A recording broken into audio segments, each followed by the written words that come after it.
ರಾಜ್ಯ ಸರ್ಕಾರ ಮತ್ತೆ ಪಠ್ಯ ಪರಿಷ್ಕರಣೆ ಮಾಡಿಕೊಂಡಿದೆ. ಹಿಂದಿನ ಸಮಿತಿ ಮಾಡಿದ್ದನ್ನೆಲ್ಲ ಮರುಪರಿಷ್ಕರಣೆ ಮಾಡಿ ಕೊಟ್ಕೊಂಡಿದೆ. ಅವರವರ ಚಿಂತನೆಗೆ, ರಾಜಕೀಯ ಸಿದ್ಧಾಂತಕ್ಕೆ ಅನುಗುಣವಾಗಿ.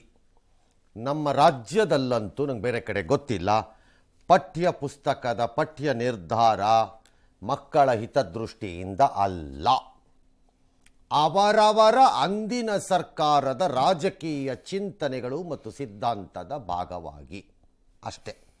ಇವರು ಬಂದಾಗ BJP ಪಠ್ಯ ಓದಿ, ಅವರು ಬಂದಾಗ ಕಾಂಗ್ರೆಸ್ ಪಠ್ಯ ಓದಿ ಅಷ್ಟೇ. ನಮ್ಮ ಮಕ್ಕಳ ಹಣೆ ಬರಹ ಏನು ಮಾಡೋಂಗಿಲ್ಲ. ಅದಕ್ಕೆ ಭಾಳ ಪೋಷಕರು ದೊಡ್ಡ ದೊಡ್ಡ ನಗರದಲ್ಲಿ ನಿಮ್ಮ ಸವಾಸನೆ ಬೇಡ ಅಂತ ಸೆಂಟ್ರಲ್ ಸಿಲೆಬಸ್ಗೆ ಹೋಗ್ತಿರೋದು. ಅಟ್ಲಿ ಇದು ಅದೇ ಆಗ್ತಿರೋದು. ಈಗ ಅಲ್ಲೂ ಹೇಳ್ತಾ ಇದ್ದಾರೆ, ಈಗ ಅವ್ರು BJP ಅವ್ರದ್ದು ಪಟ್ಟಿ ಹಾಕ್ತಾರಲ್ಲಿ ಅಂತ. ಏನೋ ಅದು ಯಾರ್ದೋ ಕಮಿಟಿನಲ್ಲಿ ಮಾಡಿದಾರಂತೆ. ವೇದ ಕಾಲದ ಸಂಸ್ಕೃತಿ ಹೊಸ ಧರ್ಮಗಳ ಉದಯ ಅಂತಿನ ಪಾಠ ಸೇರಿಸ್ಕೊಂಡಿದ್ದಾರಂತೆ.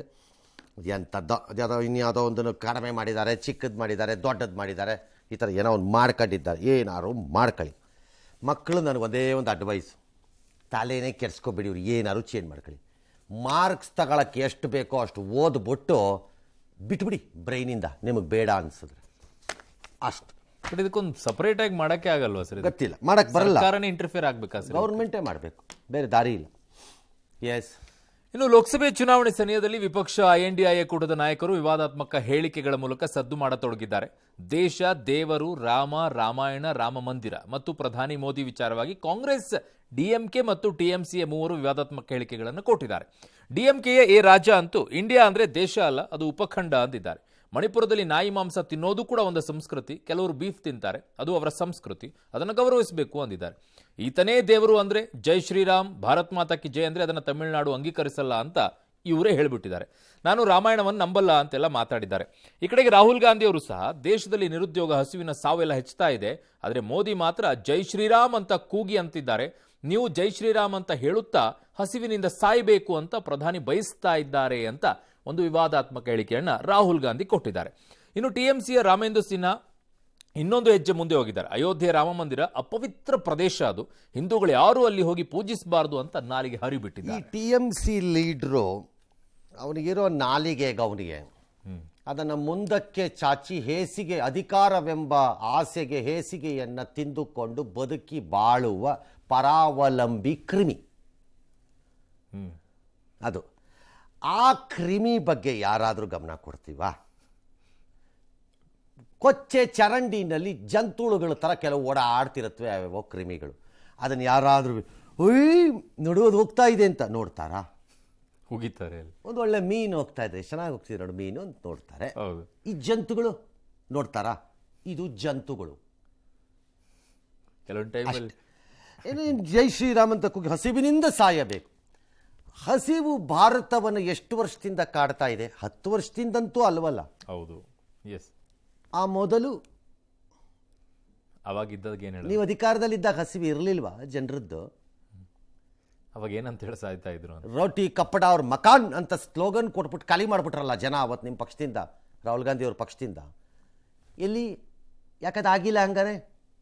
ರೋಟಿ ಕಪ್ಪಡ ಮಕಾನ್, ಗರೀಬಿ ಹಟಾವೋ ಮಾಡಿದ್ರು. ಗರೀಬಿ ಹಟಾವೋ ಸ್ಟೇಟ್ಮೆಂಟ್ ಯಾಕೆ ಹಟಾವೋ ಆಗಿಲ್ಲ?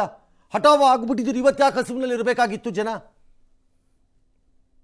ಯಾಕಿರಬೇಕಾಗಿತ್ತು?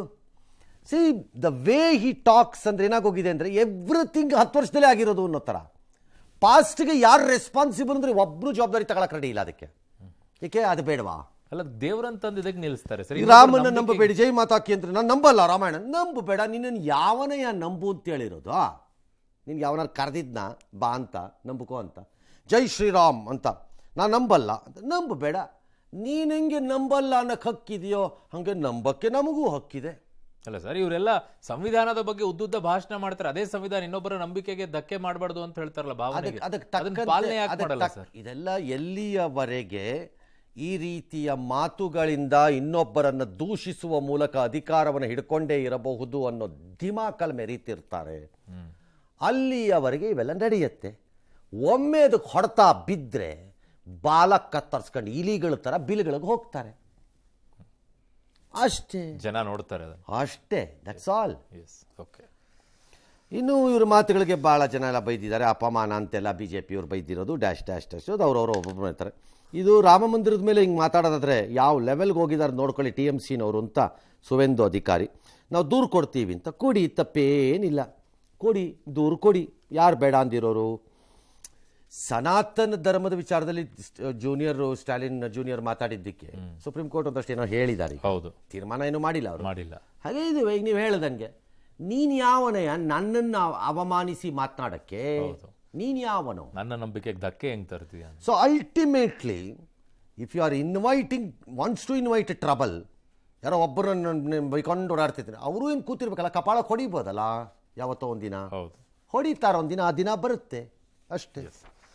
ಇನ್ನು INDIA ಒಕ್ಕೂಟ ಹಾಗೂ ಬಿಜೆಪಿಯ ಮಧ್ಯೆ ಪರಿವಾರವಾದ ರಾಜಕೀಯ ಜೋರಾಗಿದೆ. ಈಗ ಭ್ರಷ್ಟಾಚಾರ ಬಯಲಾಗತ್ತೆ ಅನ್ನೋ ಭಯದಲ್ಲಿ ಕಾಂಗ್ರೆಸ್ ತನ್ನ ವಿರುದ್ಧ ಟೀಕೆ ಮಾಡ್ತಾ ಇದೆ ಅಂತ ಪ್ರಧಾನಿ ಮೋದಿ ಅವರು ಆರೋಪ ಮಾಡಿದ್ದಾರೆ. ತೆಲಂಗಾಣದ ಸಂಗಾರೆಡ್ಡಿಯಲ್ಲಿ ವಿಜಯ ಸಂಕಲ್ಪ ರ್ಯಾಲಿ ಉದ್ದೇಶಿಸಿ ಅವತ್ತು ಮಾತಾಡಿದ್ರು. ಕುಟುಂಬ ರಾಜಕೀಯ ಮಾಡೋರಿಗೆ ಅಭದ್ರತೆಯ ಭಾವನೆ ಹೆಚ್ಚಾಗ್ಬಿಟ್ಟಿದೆ, ಕುಟುಂಬ ರಾಜಕೀಯಕ್ಕೆ ನನ್ನ ವಿರೋಧ ಇದೆ, ನಿಮ್ಮ ಆಶೀರ್ವಾದ ನಂಬಿಕೆಯನ್ನು ವ್ಯರ್ಥ ಮಾಡಲ್ಲ, ಇದು ಮೋದಿ ಗ್ಯಾರಂಟಿ ಅಂತ ಅವರು ಹೇಳಿದ್ದಾರೆ. ಇನ್ನು ಸೋಷಿಯಲ್ ಮೀಡಿಯಾದಲ್ಲಂತೂ ಮೋದಿ ಕಾ ಪರಿವಾರ ಕ್ಯಾಂಪೇನ್ ಈಗ ಮುಂದುವರೆದಿದೆ. ಆಲ್ ರೈಟ್, ಕುಟುಂಬ ರಾಜಕೀಯ ಮಾಡೋರಿಗೆ ಅಭದ್ರತೆಯ ಭಾವನೆ ಹೆಚ್ಚಿದೆ ಅಂತಂದರೆ ಎಲ್ಲಿವರೆಗೆ ಜನ ಅದನ್ನು ಗಮನಿಸಲ್ವೋ ಅಲ್ಲಿವರೆಗೂ ಅವ್ರು ಸೇಫಾಗಿರ್ತಾರೆ. ಜನ ತಿರುಗಿ ಬಿದ್ದರೆ ಅಲ್ಲಿ ತಿರುಗಿ ಬಿದ್ದಾಗ ಯಾವ ಕುಟುಂಬನೂ ಇಲ್ಲ, ಪಟುಂಬನೂ ಇಲ್ಲ, ಇಲ್ಲ ಹಾರೋಗ್ಬಿಡುತ್ತೆ. ಹಾರು ಹೋಗಿದೆ ಕೆಲವು ಕಡೆ ಆಗಿಲ್ಲ, ಅಷ್ಟೇ ತಾನೇ. ಹೌದು, ಈ ಕುಟುಂಬ ರಾಜಕೀಯದೊಂದು ಇನ್ನೊಂದು ಬಂದಿದೆ ಸರ್, ಕುಟುಂಬಕ್ಕೆ ಮೋದಿಯೇ ನ್ಯಾಯ ಒದಗಿಸಿಲ್ಲ ಅಂತ ಹೇಳಿ. ಹಾಗಂದ್ರೆ ಅವ್ರ ಕುಟುಂಬಕ್ಕೆ ಸರ್ ಅನ್ಯಾಯ ಕಾಲ ಇದು ಭಾರತ ದೇಶಕ್ಕೆ. ಹೇಳೋರು ಏನು ಬೇಕಾದ್ರೂ ಹೇಳ್ಬೋದ್ರಿ, ಅದಕ್ಕೆಲ್ಲ ಹೇಳಿದ್ದನ್ನೆಲ್ಲ ಏನಕ್ಕೆ ಕಾಮೆಂಟ್ರಿಗೆ ದೊಡ್ಡ ವ್ಯಾಖ್ಯಾನ ಕೇಳ್ಕೊತಾ ಇರ್ತೀರಿ ನೀವುಗಳು? ಹೇಳಿದ್ದಕ್ಕೆಲ್ಲ ರಿಯಾಕ್ಷನ್ ಮಾಡ್ಕೊಂಡು ಕುತ್ಕೋತೀರಾ ನೀವು? ಪೊಲಿಟಿಕಲ್ ಪಾರ್ಟಿನವ್ರ ಥರ ಕೆಲಸವಿಲ್ವಾ ಬೇರೆ? ಚುನಾವಣಾ ಬಾಂಡ್ಗಳ ವಿಚಾರದಲ್ಲಿ ಸುಪ್ರೀಂ ಕೋರ್ಟ್ ನೀಡಿರುವ ಗಡುವು ನಾಳೆಗೆ ಮುಕ್ತಾಯ ಆಗುತ್ತೆ. ಆದರೆ SBI ಹೇಳಿದೆ ಸಾಧ್ಯ ಇಲ್ಲ ಆ ವಿವರಗಳನ್ನೆಲ್ಲ ಕಲೆ ಹಾಕಲಿಕ್ಕೆ, ಅದು ಯಾವುದೂ ಸೆಂಟ್ರಲ್ ಸರ್ವರ್ನಲ್ಲಿಲ್ಲ, ಅದೆಲ್ಲವೂ ಆಯಾಯ ಪ್ರದೇಶದಲ್ಲೇ ಇದೆ, ಅದೆಲ್ಲ KYC ಜೊತೆಲಿ ತರಬೇಕು ಅಂದರೆ ಅಷ್ಟು ಸುಲಭ ಅಲ್ಲ, ಅದು ಟೈಮ್ ಆಗುತ್ತೆ, ಹಾಗಾಗಿ ಟೈಮ್ ಕೊಡಿ ನಮಗೆ ಜೂನ್ವರೆಗೆ ಅಂತೇನೋ ಕೇಳಿದ್ದಾರೆ. ಅದಕ್ಕೆ ಕಾಂಗ್ರೆಸ್ನವರು ತೀರ್ಪನ್ನೇ ಉಲ್ಲಂಘಿಸಲು ನೋಡ್ತಾ ಇದ್ದಾರೆ ಇವರು ಸರ್ಕಾರದವರು, ಮತ್ತು ಈ ಬ್ಯಾಂಕನ್ನೇ ಗುರಾಣಿ ಮಾಡ್ಕೊಂಬಿಟ್ಟಿದ್ದಾರೆ ಅವರು ಅಂತೆಲ್ಲ ಅವರೇನೇನೋ ನಮ್ಮ ನಿಜ ಮುಖವನ್ನು ಮರೆಮಾಚೋದಕ್ಕೆ SBI ಮೂಲಕ ಮಾಡ್ತಿರೋ ಕೊನೆ ಪ್ರಯತ್ನ ಅಂತ ಎಂದಿನಂತೆ ರಾಹುಲ್ ಗಾಂಧಿ ಅಮೋಘ ವ್ಯಾಖ್ಯಾನವನ್ನು ಮಾಡಿದ್ದಾರೆ. ಏನು ಮಾಡ್ತಾರೋ ಸುಪ್ರೀಂ ಕೋರ್ಟ್ನವರು ನಮಗೆ ಗೊತ್ತಿಲ್ಲ. ಅವ್ರು ಟೈಮ್ ಕೊಟ್ಟರೆ ಕೊಡ್ತಾರೆ, ಇಲ್ದಿದ್ರೆ ಇಲ್ಲ, ಅಷ್ಟೇ. ಇನ್ನು ಮಂಡ್ಯ ರೈತರ ಭಾರೀ ವಿರೋಧದ ನಡುವೆ ಮಂಡ್ಯದ ಬೇಬಿ ಬೆಟ್ಟದಲ್ಲಿ ಅಧಿಕಾರಿಗಳು ಟ್ರಯಲ್ ಬ್ಲಾಸ್ಟ್ಗೆ ಸಿದ್ಧತೆಯನ್ನು ನಡೆಸಿದರು. ಮಂಡ್ಯಕ್ಕೆ ಆಗಮಿಸಿದ ತಜ್ಞರ ವಿರುದ್ಧ ರೈತ ಸಂಘ ಗೋಬ್ಯಾಕ್ ಚಳವಳಿಯನ್ನು ನಡೆಸಿತು. KRS ಬೃಂದಾವನದ ಮುಂದೆ ಶಾಸಕ ದರ್ಶನ್ ಪುಟ್ಟಣೆಯ ನೇತೃತ್ವದಲ್ಲಿ ರೈತ ಸಂಘಟನೆಗಳು ಪ್ರತಿಭಟನೆಯನ್ನ ಮಾಡಿದ್ವು. ಬಿಜೆಪಿ ಕೂಡ ಪ್ರತ್ಯೇಕವಾಗಿ ಪ್ರತಿಭಟನೆಯನ್ನು ನಡೆಸಿ ಆಕ್ರೋಶವನ್ನು ಹೊರಹಾಕ್ತು. ಈ ಆಕ್ರೋಶಕ್ಕೆ ಮಣಿದ ಮಂಡ್ಯ ಜಿಲ್ಲಾಡಳಿತ ತಜ್ಞರ ಜೊತೆಗೆ ಚರ್ಚಿಸಿ ಟ್ರಯಲ್ ಬ್ಲಾಸ್ಟ್ ಅನ್ನು ತಾತ್ಕಾಲಿಕವಾಗಿ ಈಗ ಮುಂದೂಡಿದ್ದಾರೆ. ವಿಶೇಷ ಅಂದ್ರೆ ಟ್ರಯಲ್ ಬ್ಲಾಸ್ಟ್ಗೆ ಹೈಕೋರ್ಟ್ ಆದೇಶ ನೀಡಿಲ್ಲ ಅನ್ನುವಂಥ ವಿಚಾರ ಈಗ ಬಹಿರಂಗಗೊಳ್ಳುತ್ತಾ ಇದೆ. ಟ್ರಯಲ್ ಬ್ಲಾಸ್ಟ್ ವಿಚಾರವನ್ನ ಡ್ಯಾಮ್ ಸೇಫ್ಟಿ ಕಮಿಟಿ ವಿವೇಚನೆಗೆ ಹೈಕೋರ್ಟ್ ಬಿಟ್ಟಿತ್ತು. ಇದನ್ನೇ ಮಂಡ್ಯ ಜಿಲ್ಲಾಡಳಿತ ತಪ್ಪಾಗಿ ಅರ್ಥೈಸಿಕೊಂಡಿತ್ತೋ ಅಥವಾ ಗೊತ್ತಿಲ್ಲ. ಜಿಲ್ಲಾಡಳಿತ ಎಡವಟ್ಟಿಗೆ ಈಗ ಭಾರಿ ಆಕ್ರೋಶ ವ್ಯಕ್ತವಾಗ್ತಾ ಇದೆ. ಅಲ್ಲ, ಅದು ಎಡವಟ್ಟು ಏನಾದ್ರು ಇರಲಿ ಸರ್, ಎಡವಟ್ಟು ಇದೆಯೋ ಇಲ್ವೋ ಅದು ಆಮೇಲೆ ನೋಡೋಣ. ಅಲ್ಲಿ ಗಣಿಗಾರಿಕೆ ಆಗಲೇಬೇಕೆಂಬ ಹಠ ಯಾಕೆ ಯಾರಿಗಾದ್ರೂ? ಯಾವುದೋ ಒತ್ತಾಯಕ್ಕೆ ಮಣಿತಾ ಇದೆ. ಅದೊಂದು ಬೆಟ್ಟ. ಹೌದು ಸರ್, ಆ ಬೆಟ್ಟದಿಂದ ಒಂದಷ್ಟು ಜಲ್ಲಿ ಆಗ್ಬೋದು ಅಷ್ಟೇ ತಾನೇ, ಇನ್ನೇನು ಅಲ್ವಲ್ಲ ಅಲ್ಲಿ. ಹೌದು, ಜಲ್ಲಿ ಬಿಸ್ನೆಸ್ ತಾನೇ, ಕ್ರಷರ್ ಹಾಕಿ ಜಲ್ಲಿ ಬಿಸ್ನೆಸ್ ತಾನೆ. Yes. ಅದು ಅಷ್ಟೇ ಜಲ್ಲಿಯಿಂದ ಕರ್ನಾಟಕ ಉದ್ಧಾರ ಆಗಬೇಕಾ? ಆ ಬೆಟ್ಟದಲ್ಲಿರೋ ಅಷ್ಟೇ ಜಲ್ಲಿನಲ್ಲಿ ಅದು ಆ ಭಾಗಕ್ಕೇನೆ ಆಗ್ಬೇಕು. ಇನ್ನೇನು ಬೇರೆ ದಾರಿನೇ ಇಲ್ವಾ ರಾಜ್ಯಕ್ಕೆ? ಹಂಗಾರೆ ಅದೊಂದೇ ಬೆಟ್ಟದಲ್ಲಿ ಜಲ್ಲಿ ಆಗಬೇಕು ಅನ್ನೋ ಹಠ ಯಾಕೆ? ಯಾರ್ದೋ ಆಸಕ್ತಿ ಇದ್ದಂಗೆ ಯಾರ್ದೋ ಇದೆ. ಎಲ್ಲ ಡೇಂಜರ್ಸು ಇದ್ದಾಗ ಏನಕ್ಕೆ ಬೇಕು? ಅದೊಂದು ಬಿಟ್ಟುಬಿಡಿ, ಒಂದು ಮಾನ್ಯುಮೆಂಟ್ ಥರ ಬಿಟ್ಬಿಡಿ ಅದನ್ನು. ಇದೊಂದು ಬೆಟ್ಟ ಬೇಡ ಬಿಡಯ, ಇದೊಂದು ಬೆಟ್ಟ ಬೇರೆ ಯಾವ್ದಾರ ಬೆಟ್ಟ ಹುಡ್ಕೊಳ್ಳೋಣ ಅಂತ ಅದೇ ಜಾಗದಲ್ಲಿ ಮಾಡಬೇಕು ಅಂತ ಏನಕ್ಕೆ ಅದು ಹಠ?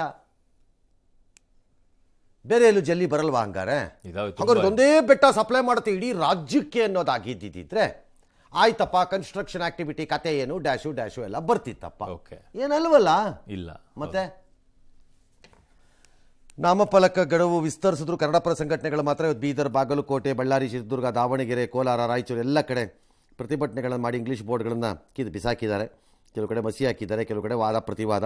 ಪೊಲೀಸ್ನವರು ಹಲವೆಡೆ ಅವ್ರನ್ನೆಲ್ಲ ವಶಕ್ಕೆ ಪಡ್ಕೊಂಡಿದ್ದಾರೆ. ಸರ್ಕಾರದ ವಿರುದ್ಧ ಆಕ್ರೋಶ ಹೊರಹಾಕಿದ್ದಾರೆ ಅವರು. ಏನೋ ಗಡುವು ಮುಗಿದ ಮೇಲೆ ಮಾಡದೇ ಇದ್ದರೆ ಅದಕ್ಕೆ ಮಾಡಬೇಕಾದ ಪ್ರತಿಭಟನೆ ಮಾಡಲೇಬೇಕಾಗತ್ತೆ. ಬಟ್ ಅಲ್ಲ, ಸರ್ಕಾರವು ಪದೇ ಪದೇ ಗಡುವು ಕೊಡ್ತಾನೆ ಪದೇ ಪದೇ ಇಲ್ಲ ಎಲ್ಲಿ ಕೊಟ್ಟಿದ್ದಾರೆ ಪದೇ ಪದೇ ಇದ್ರ ಹಿಂದೆನೂ ಒಂದು ದಿನ ಗಡುವು ಒಂದು ದಿನ ಅಷ್ಟೇ, ಎಕ್ಸ್ಟ್ರಾ ಅದಾದ್ಮೇಲೆ ಒಂದು ವಾರ ಕೊಟ್ಟಿದ್ದಾರೆ. ಅದ್ರ ಹಿಂದೆ ಪದೇ ಪದೇ ಆಗ್ಬಿಟ್ಟು ಅದ್ರ ಹಿಂದೆನೂ ಕೊಟ್ಟಿದ್ರಲ್ಲ ಸರ್ ಗಡುವು. ಅಂತದ್ದು ಕೊಟ್ಟಿಲ್ಲ, ಈಗ ಕೊಟ್ಟಿರೋದೇ ಗಡುವು ಅಷ್ಟೇ.